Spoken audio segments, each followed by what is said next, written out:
जरांगेंच्या भूमिकेवरून आरोप प्रत्यारोप सुरू झालेत. पाहुयात त्याच संदर्भातल्या टॉप 9 बातम्या.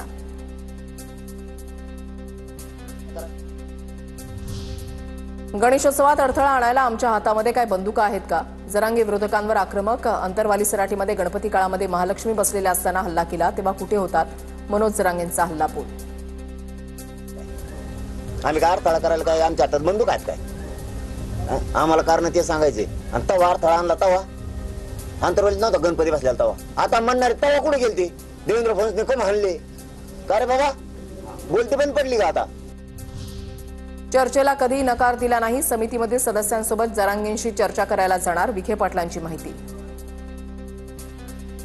आमची मंत्रिमंडळ उपसमिती आहे, त्या सगळ्या समिती सदस्यांसमेत आम्ही त्यांच्याबरोबर चर्चा करायला तयारच आहोत. कालही होतो, आजही आहे आणि उद्या राहणार आहोत. मराठा आरक्षणावर शरद पवार उद्धव ठाकरे चुप्पी साधून का बसलेत? विखे पाटलांचा सवाल. तर विखेही सत्तेमध्ये होते, त्यांचे प्रश्न निरर्थक आणि मूर्खपणाचे. राऊतांचं प्रत्युत्तर. मराठा आरक्षणासंदर्भात राज्याचे 4 वेळा मुख्यमंत्री राहिलेले शरद पवार आणि महाविकास आघाडीचे मुख्यमंत्री म्हणून राहिलेले उद्धव ठाकरे त्या अद्याप चुप्पी साधून का बसले? मराठा आरक्षण संदर्भात त्यांची भूमिका कधी स्पष्ट नाही आहे. मनोज जरांगेंनी मुंबईतील आंदोलनासाठी पोलिसांना हमीपत्र दिलं. अटींचं पालन करू, कायदा मोडणार नाही. पोलिसांनी दिलेल्या 20 अटी शर्तींचं पालन करण्याचं जरांगेंचं हमीपत्र.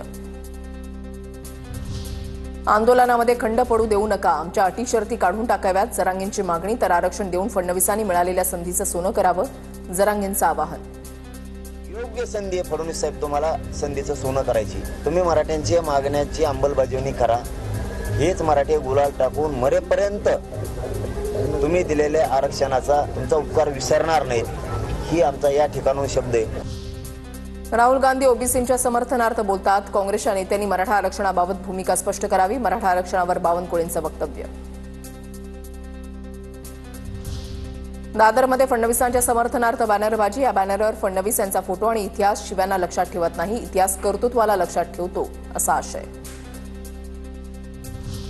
जरांगे पाटलांच्या मागण्या चुकीच्या. जरांगे पाटलांवर गुन्हा का दाखल होत नाही? लक्ष्मण हाकेंचा सवाल. ओबीसी मंत्र्यांनी आणि नेत्यांनी फील्डवर उतरलं पाहिजे आणि ओबीसींची भूमिका मांडली पाहिजे. हाकेंची मागणी. लक्ष्मण हाकेवर जर गुन्हा दाखल होत असेल तर जरांगे पाटलावर का गुन्हा दाखल होऊ नये? आम्हाला वेगळा न्याय आणि त्यांना वेगळा न्याय आहे का? फील्डवर उतरलं पाहिजे. बरं नाही उतरले, तुमच्यावर जबाबदारी आहे सगळ्यांची, तर तुम्ही ओबीसींच्या हक्काधिकारावर बोललं पाहिजे ना. जरांगेंचं आंदोलन लोकशाही पद्धतीनं सुरू. आंदोलन दडपण्याचा सरकार कोणताही प्रयत्न करत नाही. शिवेंद्रराजे भोसलेंची प्रतिक्रिया. हायकोर्ट सुप्रीम कोर्टामध्ये आरक्षणाला धक्का लागला नाही पाहिजे. शिवेंद्रराजेंचं वक्तव्य. उद्या कोर्टामध्ये हायकोर्ट असेल, सुप्रीम कोर्ट असेल, कुणीही कुठल्याही कोर्टात जाऊ दे, तरी या दिलेल्या गेलेल्या आरक्षणाला कुठेही गालबोट लागलं नाही पाहिजे, ते रद्द झालं नाही पाहिजे.